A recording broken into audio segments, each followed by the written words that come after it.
Virus COVID-19 di Kabupaten Lebong saat ini sudah mulai bertambah, yang dimana Lebong sebelumnya merupakan daerah yang menyandang status zona hijau, sekarang merupakan daerah dengan zona merah. Kasus terpapar COVID-19 di Kabupaten Lebong sudah menginjak angka 8 kasus, dan baru-baru ini kasus COVID-19 sudah bertambah 1 orang. Dengan informasi yang didapat oleh pihak Lebong TV bahwa yang berinisial ZA, warga Kecamatan Lebong Selatan yang berusia 69 tahun sudah terpapar virus COVID-19 dengan gejala awal demam, lemas, serta sakit kepala. Awalnya bapak ini sering memeriksakan dirinya di rumah sakit yang berada di Kabupaten Rejang Lebong. Saat ini dilakukan tes PCR oleh pihak rumah sakit.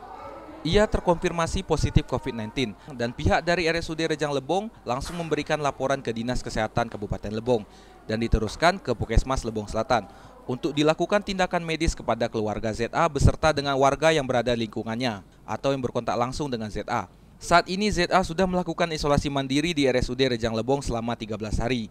Pihak Puskesmas setempat masih melakukan penelusuran riwayat perjalanan ZA. Kemungkinan besar inisial ZA tersebut terpapar virus COVID-19 di Kabupaten Lebong. Kasus tersebut merupakan kasus ke-1702.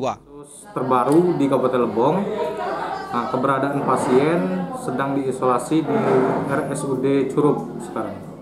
Pasien tersebut berobat ke Curup awalnya, berobat ke Curup, tetapi pas dilakukan tes PCR di RSUD Curup, pasien tersebut konfirmasi COVID.